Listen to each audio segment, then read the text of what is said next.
So,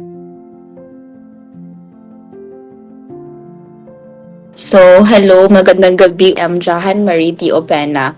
I'm a social worker by profession. So, I once worked at ECPAT Philippines. So, ECPAT Philippines is a non-government organization that caters to, advocates against commercial sexual exploitation of children. So, yung commercial sexual exploitation of children ay may iba't ibang forma. Ito ay yung child prostitution, child pornography, and trafficking of children for sexual purposes. How can someone become a child advocate po? Depende yun kung ano yung cause na gusto nyong salihan. Pwede kayo mag-search kung how to join. So, for example, I will really advocate for kung ano na yung meron ako, no? So, if you will search ECPAT Philippines and yung sa Facebook, so you could message them and ask them how to join them. So, make sure na lang rin na, hindi lang kayo mag-join dahil yun yung uso, pero you join kasi you believe na every lives matter, no? You believe na may dignidad ang mga tao at dapat ipaglaban. How can justice be achieved for children that were abused po? Depende, no? Minsan kasi nakadepende yung hustisya sa isang bata. May iba sa kasing ang iba na yung definition nila sa hustisya is makawala sa sitwasyon, no? Ang pagkawala sa abuso, like yung bata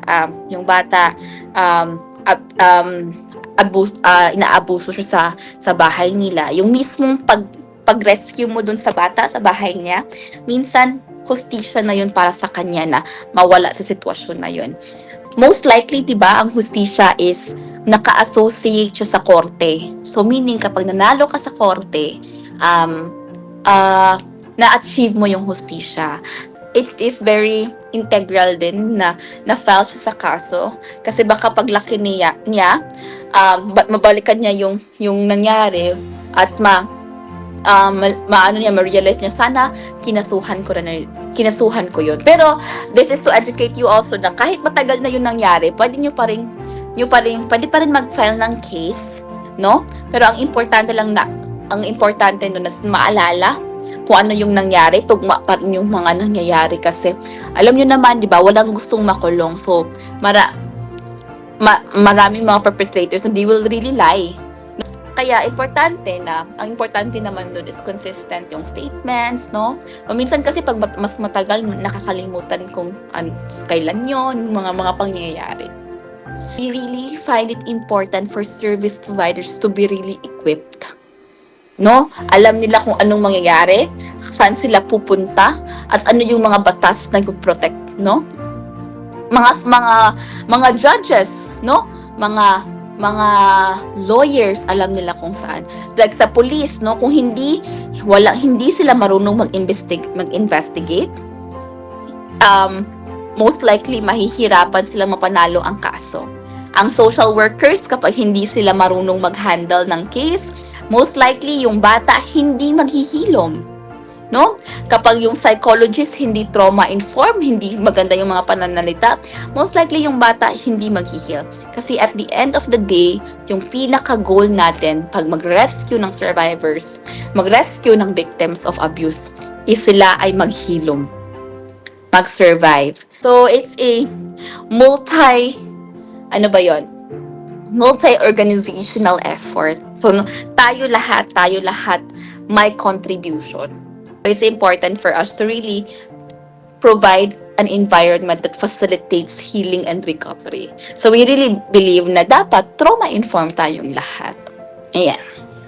How can we ensure that all children get the help they need, no matter their background is po? So yun yung dapat i-equip natin, no, para maging marunong sila tumanggap ng mga reports, alam nila kung saan pupunta, at alam din nila na may responsibilidad pala sila, no?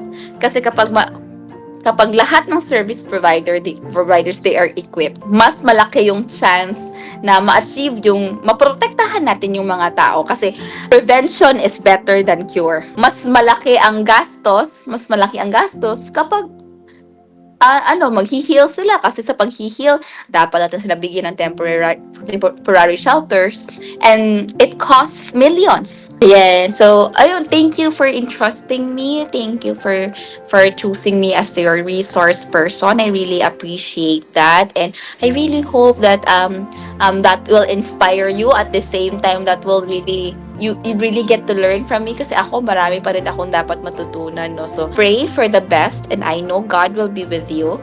Hindi kayo nilagay ng Diyos dyan ng walang rason. So I really believe that you will be successful in your endeavor. Yeah.